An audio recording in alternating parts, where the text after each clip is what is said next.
Thompson atomic model में ये 2 point समझना था।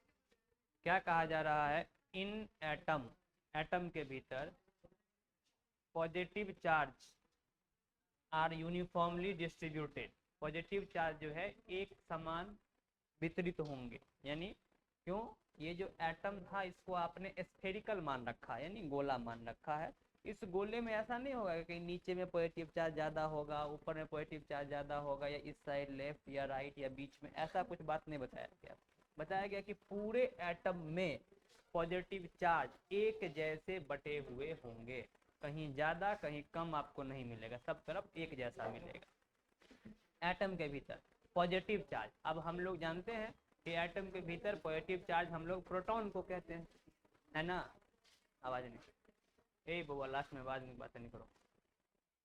एटम में पॉजिटिव चार्ज हम लोग किसको कहते हैं, प्रोटॉन को कहते हैं। इसका मतलब प्रोटॉन आपके पूरे एटम में एक जैसे बटे हुए। और कह रहा है वेयर एज, जबकि इलेक्ट्रॉन्स जो है यानी जो निगेटिव चार्ज हैं आपके, आर इम्बेडेड इनटू इट, वो उसमें धसे हुए हैं, यहाँ यहाँ यहाँ यहाँ यहाँ। वो यूनिफॉर्मली होंगे, मतलब वो एक समान बटे हुए होंगे, ऐसा कोई जरूरी नहीं है। कौन, इलेक्ट्रॉन। लेकिन प्रोटॉन आपके पूरे स्फेयर में एक समान बटे हुए होंगे। इसीलिए इसको कंपेयर किया गया, तुलना किया गया था वाटरमेलन, तरबूज से। तरबूज में जो रेड पार्ट है जिसको हम लोग खाते हैं, वो पूरे तरबूज में एक जैसे फैले हुए होते हैं। ये नहीं होता कि रेड पार्ट ऊपर ज्यादा होता है नीचे कम होता है, बीच में खाली होता है, बीच ऐसा नहीं होता। रेड पार्ट पूरे तरबूज में एक जैसे फैले हुए होते हैं। तो red part is like positive charge. जबकि सीड, आप देखेंगे जब आप सेंटर की ओर बढ़ेंगे तो सीड की कंसंट्रेशन, सीड की नंबर ज्यादा आपको मिलेगी, जबकि ऊपर की ओर आपको सीड कम मिलेगा। आप देखिएगा तरबूज में कभी। इसका मतलब क्या है कि इलेक्ट्रॉन्स जो है, वो जो सीड है, जो बीज है, वो इलेक्ट्रॉन्स की तरह काम कर रहे हैं, और वो एक जैसे नहीं बटे हुए हैं। लेकिन यहाँ कहा जा रहा है कि इतने नंबर में वो प्रेजेंट हैं कि दोनों मिलके, पॉजिटिव और निगेटिव मिलके, आपके एटम के ऊपर, आपके उस परमाणु के ऊपर किसी चार्ज को, किसी आवेश को डेवलप नहीं होने देते। यानी इन दोनों के संख्या में या इन दोनों की मात्रा में भिन्नता रहती, अलग अलग रहती, डिफरेंस रहता। पॉजिटिव ज्यादा रहता तो आपके एटम पे ऊपर ओवरऑल क्या दिखता, पॉजिटिव चार्ज दिखता। या निगेटिव रहता ज्यादा, इलेक्ट्रॉन ज्यादा रहता तो ओवरऑल निगेटिव चार्ज दिखता। का ऐसा नहीं है। पॉजिटिव और निगेटिव इस तरीके से है उसमें उपस्थित कि वो दोनों मिलके आपके एटम को इलेक्ट्रिकली न्यूट्रल बनाते हैं। यानी वो आपके जो एटम में परमाणु है वो पूरी तरीके से न्यूट्रल है, मतलब जिसके ऊपर कोई चार्ज, जैसे आप उदासीन कहते हैं, पूरी तरीके से उदासीन। ठीक। पॉजिटिव और निगेटिव चार्ज आर डिस्ट्रीब्यूटेड, वो जो बटे हुए हैं इस तरीके से बटे हुए हैं कि यह क्या करते हैं, आपके एटम को ओवरऑल न्यूट्रल कर देते हैं। यही दो बातें, और कोई पॉइंट बताइए। क्या समस्या, समस्या तुम्हारा नाम नहीं, मतलब इसमें कोई दिक्कत नहीं ना। हाँ, आगे बढ़े। इस वाले में हमने उनका ड्रॉबैक पढ़ा, कमी पढ़ा कि इनमें क्या कमी आ गया। तो कमी ये आ गया कि इन्होंने ऐसा मान लिया कि पूरा एटम में मास एक जैसे फैले हुए हैं। पॉजिटिव चार्ज के बारे में बात कर रहा था, एक जैसे फैले हुए हैं, जबकि ऐसा नहीं है, ऐसा नहीं है। अभी हम लोग जो रदरफोर्ड का एक्सपेरिमेंट पढ़े या पढ़ेंगे अभी, उसको लिखेंगे भी, उसमें आप जानेंगे कि एटम में एक जैसे पूरे मास नहीं फैले हुए हैं। एटम जो है वो बीच में सिर्फ मास है, बाकी स्पेस जो है एटम का खाली है। ये बात गलत, यानी कि यह जो है कमी रह गया। दूसरा बात, यह मॉडल ने किसी भी प्रकार से इलेक्ट्रॉन की मूवमेंट की बात नहीं की। इसके जस्ट आगे वाले मॉडल में हम सब लोग ये देखेंगे, या उसके आगे जब भी पढ़ेंगे, आप हम लोग आप जानते हैं डेवलपमेंट के बाद कि इलेक्ट्रॉन्स जो है आपके प्रोटॉन के अराउंड, प्रोटॉन के चारों ओर किसी न किसी तरीके से मूव कर रहे होते, घूम रहे होते हैं, चल रहे होते हैं। जिसको आपने पहले पढ़ा, चक्कर लगा रहे होते हैं, इस तरीके की बात पढ़ा। इस तरह की कोई भी बातें इन्होंने एक्सप्लेन नहीं किया। साथ में it could not explain the stability of the atom, इन्होंने एटम की स्टेबिलिटी की भी बात नहीं करी। अभी स्टेबिलिटी क्या होता है ना, कि एटम मोर रिएक्टिव नहीं है, एटम स्टेबल है। अब देखो, जैसे स्टेबल को बताने के लिए तो हम समझ सकते हैं, जैसे हम सब लोग इस दुनिया में हैं, हम सब लोग भी स्टेबल होना चाहते हैं। स्टेबल कहने का मतलब क्या है कि सर हमारे पास इतना क्या कहते हैं, और हो जाए, इतना मेरा औकात हो जाए कि हमारे पास एक बढ़िया गाड़ी हो, बढ़िया बोने खाने के लिए भोजन हो अवेलेबल हो, बढ़िया बढ़िया कपड़ा पहनने के लिए अवेलेबल हो, बढ़िया घर रहने के लिए अवेलेबल हो, हमारा इनकम का स्रोत ठीक ठाक रहे कि हमको कमी नहीं आवे, इसको हम क्या कहते हैं, अपने लिए हम लोग स्टेबल कहते हैं। सेम तरीके से जो एटम होते हैं वो एटम भी नहीं चाहते हैं कि बार बार हम किसी से रिएक्शन करें, किसी के साथ जुड़े, किसी से टूटे, उसके लिए एनर्जी खर्चा करें, फिर एनर्जी किसी से एब्जॉर्ब करें, फिर रिलीज करें, मतलब इस तरीके की चीज़ वो भी चाहते हैं कि हमको जितने इलेक्ट्रॉन प्रोटॉन की जरूरत है, उनके लिए तो इलेक्ट्रॉन प्रोटॉन की जिंदगी है ना, हमारे लिए घर कपड़ा मकान खाना जिंदगी है, उनके लिए इलेक्ट्रॉन प्रोटॉन जिंदगी है। तो इलेक्ट्रॉन प्रोटॉन मेरे पास इतना हो कि हमको किसी से लेने देने की आवश्यकता न पड़े, यानी हमारे पास इतना हो कि हमको किसी हम क्या बताए अपने लिए कि हमारे पास इतना हो कि हमको किसी से कमी नहीं पड़े, हमको लेना नहीं पड़े किसी से, वो भी यही सोच रहे होते हैं, मतलब एटम भी यही सोच रहे होते हैं कि एटम के पास इतने इलेक्ट्रॉन प्रोटॉन प्रेजेंट हो कि उसको किसी से लेने देने की, हालांकि प्रोटॉन का तो चेंज होता नहीं है, लेकिन इलेक्ट्रॉन की बात में लिखी जाती है, इतना हो कि हमको किसी से लेना नहीं पड़ जाए। अगर नहीं लेना पड़ेगा तो उसको हम क्या कहेंगे, स्टेबल है। ये स्टेबल है कि नहीं है, या एटम स्टेबल कैसे होते हैं, इन चीज़ों के बारे में फिर से इन्होंने कोई एक्सप्लेनेशन, कोई इसके बारे में विवरण उन्होंने नहीं दिया कि एटम स्टेबल कैसे होते हैं, कौन एटम स्टेबल हैं, कौन स्टेबल नहीं है, कौन स्टेबल नहीं है तो कितने रिएक्टिव हैं, इन सब चीज़ों के बारे में इन्होंने कोई बातें नहीं करा, में कमी रह गई इनके मॉडल में। क्या सब लोग ऐसे सुन रहे हैं जैसे सत्यनारायण भगवान की कथा चल रही है?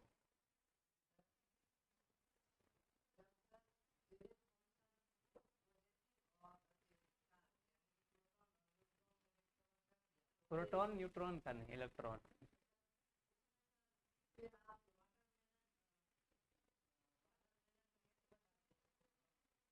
हम कहाँ कहे वाटरमेलन में प्रोटॉन न्यूट्रॉन होता है? मैंने कल आपको क्या बताया था मॉडल शुरुआत करने से पहले, मॉडल वह चीज होती है जिसको उपयोग करके हम दुनिया को ये बात समझाते हैं कि किसी भी जो खोज, किसी भी डिस्कवरी चल रही थी, उसको एक्सप्लेन करने के लिए उसका हम उपयोग करते हैं। जैसे जैसे फॉर एग्जाम्पल आप कभी कभी हेयर स्टाइल बदल लेते हैं, ऐसे ऐसे कर लेते, कहते हैं ना अजय देवगन वाला हेयर स्टाइल है, आप अजय देवगन हैं, आप वो व्यक्ति भी नहीं है, लेकिन आप क्या करते हैं, तुलना करते हैं, कंपेरिजन, उसका जैसा हेयर स्टाइल दिखता है ना वैसा हमारा दिख रहा है। ये क्या कर रहे हैं अभी, वाटरमेलन से तुलना कर रहे हैं कि एटम ऐसा होता है। हम एटम नहीं देख सकते हैं, सब लोगों के पास वो सुविधा नहीं है, सब लोग लेबोरेटरी नहीं जा सकते हैं, तो बाकी दुनिया कैसे समझेगा कि भाई एटम होता है, गोल होता है कि पीला। हाँ, ये इसका है ना, बाकी दुनिया को कैसे पता कि एटम गोल होता है कि लंबा होता है कि काला होता है कि पीला होता है, इलेक्ट्रॉन कहाँ होता है, प्रोटॉन कहाँ होता है, नहीं पता। वो जो जो खोज कर रहे हैं लेबोरेटरी में, या जो बता रहे हैं, या उनके साथ जो कलीग्स होंगे उनके स्टडी करने वाले, या उस लेवल के जो लोग होंगे वही से समझ पा रहे होंगे। अब बाकी दुनिया कैसे समझेगा?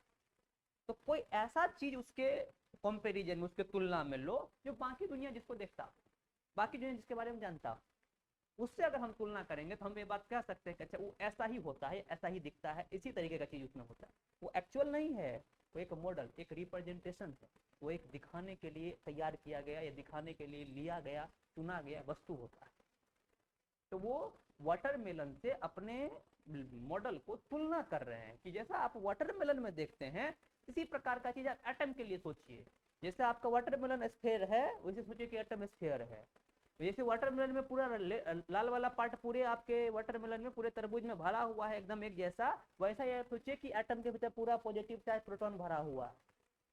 अब ये क्या करें, हमको समझा रहे हैं, हम एटम नहीं देख सकते, इसलिए जैसा बता मतलब तुलना करें, जैसा आप वाटरमेलन में तरबूज में देखते हैं बीज कहीं कहीं लगे हुए होते हैं, इस प्रकार से आप ऐसा मानिए कि उस मॉडल एटम के भीतर इलेक्ट्रॉन ऐसे कहीं कहीं कहीं कहीं लगे हुए होते हैं। यानी ये मेरे समझने के लिए था, मेरे जानने के लिए था, ऐसा ही होता है, इस बात को कौन कहा नहीं। अगर ऐसा ही होता तो फिर दूसरा मॉडल की फिर जरूरत ही नहीं पड़ती, है ना। अब और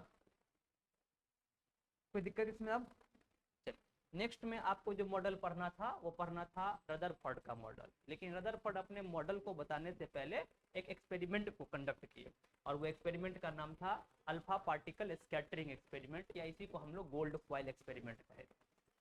ठीक बच्चा, रात में बेसी भोजन हो गया तो नींद आ रहा है, नींद नहीं आ रहा है? कभी कभी होता है कहानी सुनते सुनते नींद आने लगता है ना, तो खाली कहानी नहीं सुनेंगे, समझेंगे भी, दिक्कत होगा तो हाँ क्वेश्चन भी करेंगे, नहीं तो हम फिर करेंगे इधर से।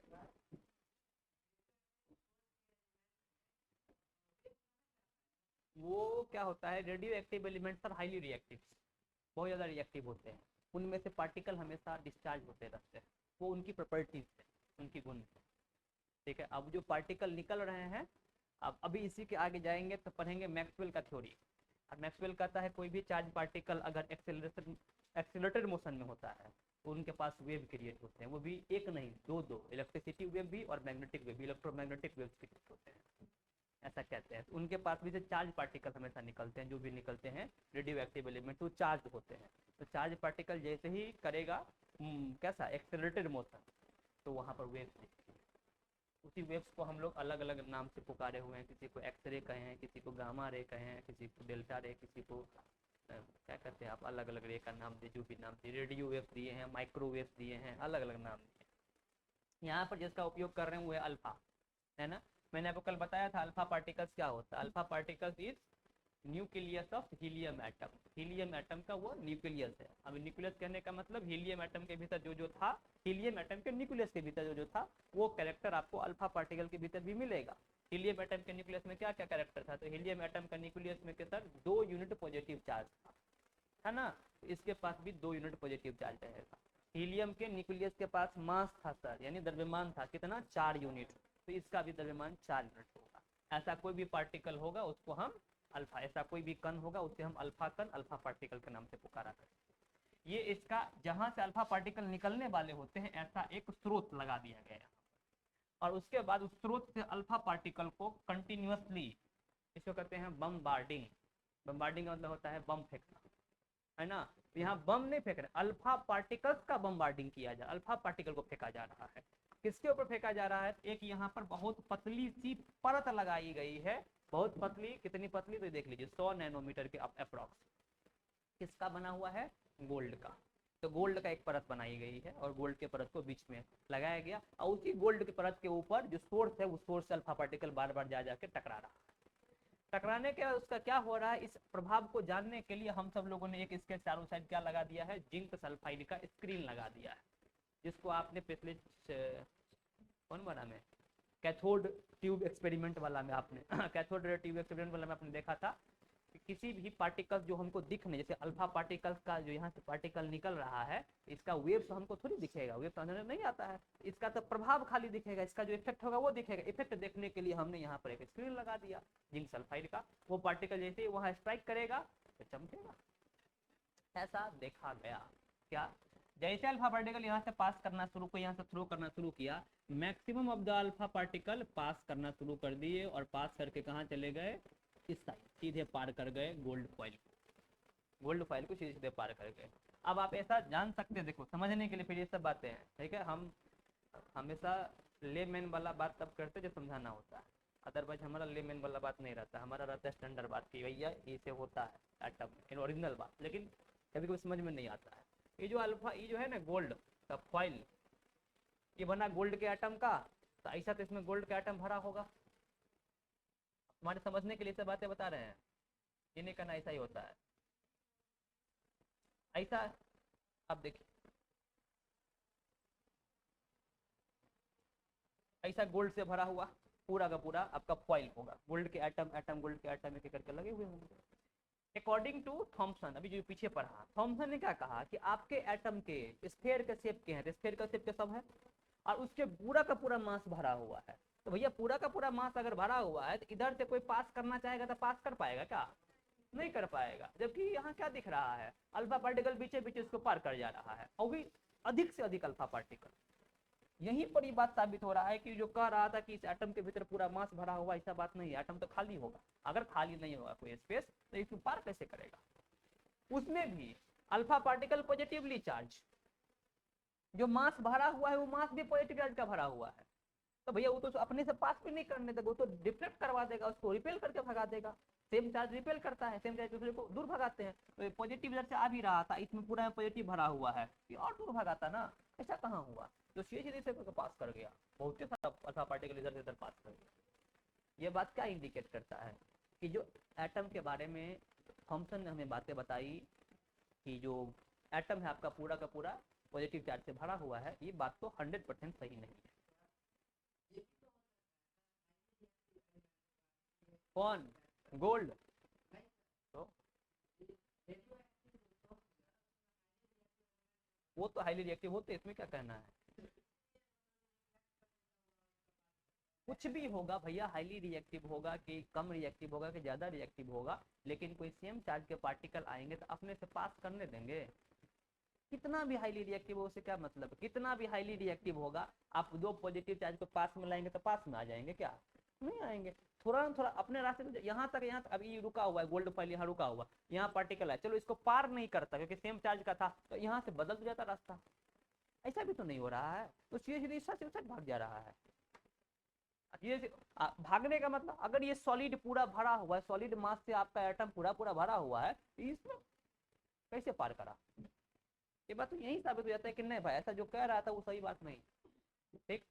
अब ये जब जाना शुरू कर दिए तो देखा गया कि मैक्सिमम, अधिक से अधिक अल्फा पार्टिकल जो थे इस गोल्ड फॉइल को डायरेक्टली पार कर गया। कुछ ऐसे अल्फा पार्टिकल थे जो कुछ एंगल से डिफ्लेक्ट कर गए, डिफ्लेक्ट मतलब अपने रास्ते को भटक गए। ठीक। जैसे ये कुछ अल्फा पार्टिकल, मान के चलो कि हम एक कलर बदल देते हैं अल्फा पार्टिकल का, यहाँ वाला अल्फा पार्टिकल जो आ रहे थे ना, वो यहाँ से जाकर और यहाँ से सीधे जाना, सीधे नहीं जाकर ऐसे चले गए। ठीक। यहाँ से अल्फा पार्टिकल आ रहे थे, वो आ रहे थे, इसे सीधे पास करना चाहिए था, इसे जैसे का पास कैसे नहीं करके ऐसे कर गए। यानी कुछ ऐसे अल्फा पार्टिकल थे जो सम एंगल, कुछ एंगल से अपने रास्ते से डेविएट का मतलब होता है अपने पथ को भटक कर इधर चल, मतलब रास्ता बदल दिए, स्ट्रेट लाइन में जा रहे, सीधी रेखा में जा रहे थे, वो जाकर किसी एंगल पर भाग गए, किसी कोण पर भाग गए, वो भी कुछ, बहुत कम। और देखा गया क्या, एकदम मिनिमम मिनिमम का वैल्यू आपके रदरफोर्ड ने लिया है कि 20,000 अल्फा पार्टिकल को अगर मैंने भेजा होगा ना, उसमें से एक अल्फा पार्टिकल, इतना कम अल्फा पार्टिकल क्या हुआ, जो गया सीधी रेखा से और सीधी रेखा से सीधे वापस आ गया, 180 डिग्री पे घूम के भाग गया। ऐसा 20,000 अल्फा पार्टिकल वो भेज रहा है, उसमें से ऐसा एक के साथ मात्र हो रहा है। ये 3 एक्सपेरिमेंट या 3 कंक्लूजन या 3 ऑब्जर्वेशन कहिए उनको मिला। अब इसी 3 ऑब्जर्वेशन के आधार पर वो अपना मॉडल